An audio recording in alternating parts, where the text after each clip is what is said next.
Hello, it's Jimmy here at O'Reilly's, and I have here a Range Rover Vogue. This is a 4.4 V8 TDV8 diesel.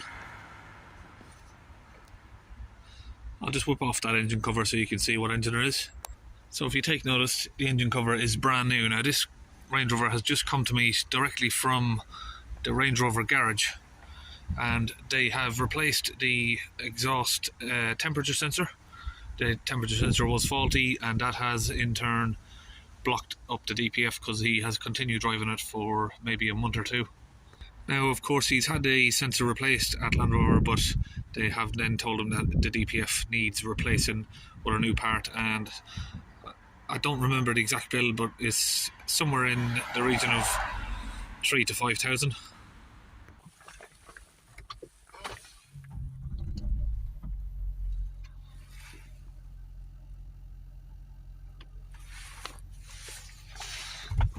Got the Euro tab, 32 milligrams of soot, 0 life remaining in the particle filter pressure. I'm not sure why it's giving us that measurement.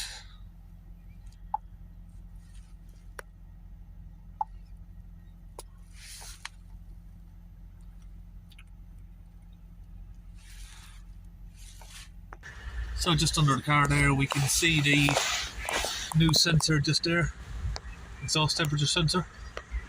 I don't know if you can see that. There's a bolt missing from the turbo there, the manifold. So these are the fault codes there. Pressure sensor is too high, soot accumulation. Okay, so what I find strange on this one is the particle filter pressure. When the ignition's on, it's just set at 1000 millibars. So we'll change that to millibars. It's 1000 millibars. Now that is exactly the ambient atmospheric pressure, that we have where I am. So it seems to be that it's reading the atmospheric pressure, and then when you start it goes up to 1070. So it's got about, or 1080 millibars, so it's got around 80 millibars on idle. Now I've just double checked that with a replacement part here that I've got, Jaguar Land Rover genuine sensor, and that gives exactly the same reading. When I plug that in, it's still saying the 1000 millibars. So I just take it that this one is reading the atmospheric pressure. So now we will go ahead and do the clean on it. Here is the DPF pressure hoses, so if you follow these back, one goes before the DPF and then one goes in after there. So we're going to open this one off and we'll get the cleaning fluid pushed in here. So what I'm going to use to clean it is this fluid here. Now if you've seen my videos before, we've already been through it, but each video I make, I'm going to take, obviously, that you haven't seen these videos before. I've got dozens of videos for the same procedure here, but DPF cleaning fluid here from Launch UK, going to use that. We'll put it into this gun, and then we connect the gun up to our Milwaukee compressor. So we're going to use half of this bottle, and then we're going to use the other half with a water mixture. Okay, so we've got that topped up with the water. Now you would think that using the water is going to water it down, but it doesn't. Using water in the mixture of the launch fluid, it is concentrated, so when you use the water in it, the water actually helps it agitate the soot. Okay, I've now got the DPF hose there connected up to that tube. Now I'm going to switch on the compressor and shoot the fluid in, fill the DPF up.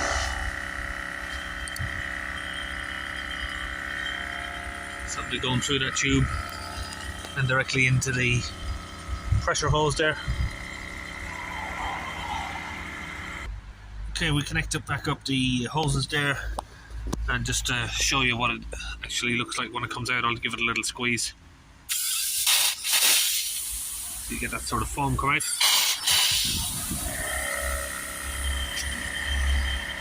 Okay, so we've just packed back in our floor mats and the jack there. That just gives us 10 minutes of doing that, just to let the fluid sit in the vehicle there while we're doing that.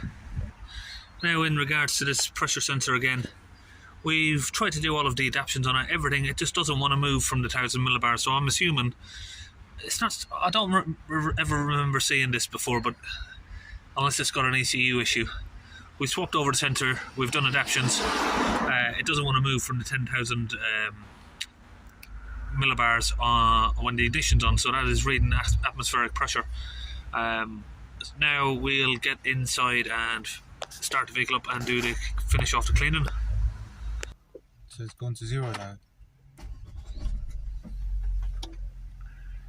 Come back up in a minute.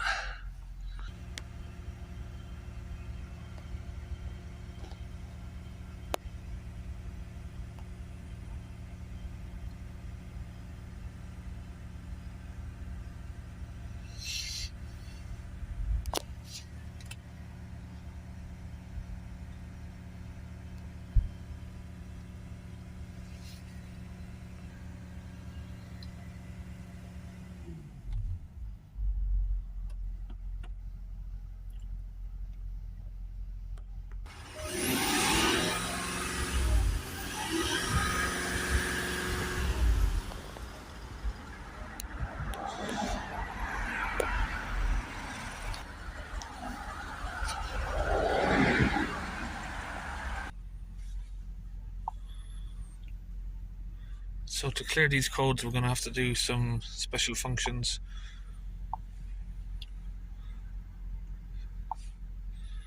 Particle filter replacement.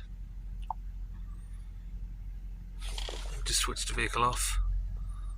This has got a weird problem as well, where it takes, look, the ignition's off but the engine's still running. It takes about 5 seconds for the engine to actually shut down after the ignition's gone off.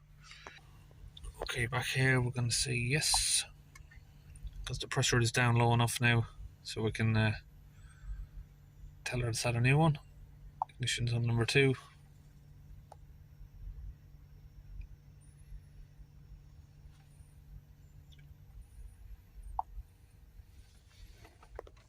Switch the ignition off.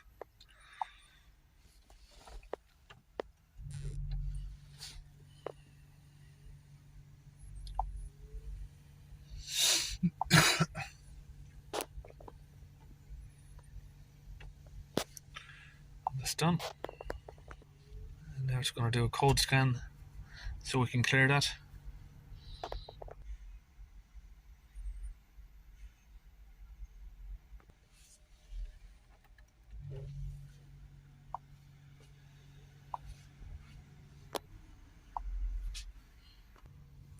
So now we should have no codes, it's green. So now we've reset the DPF. That resets all of this to 0. Of course that one is still there on the 1000 mark if we change it to millibars or HPA. Exactly the same reading.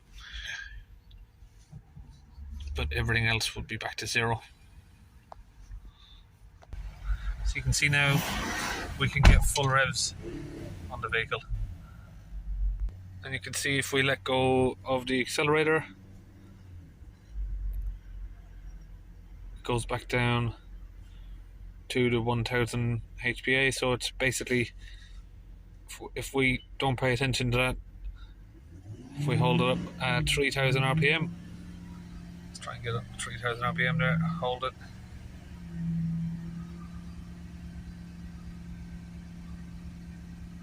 Hold it steady.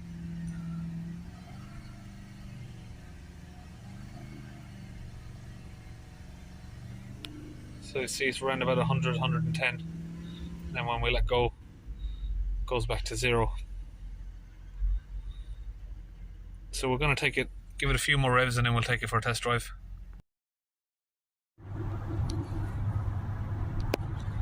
Just driven on a 30 kilometers journey. All seems okay. Okay, that's the Range Rover there, all sorted, and we'll see you on the next video.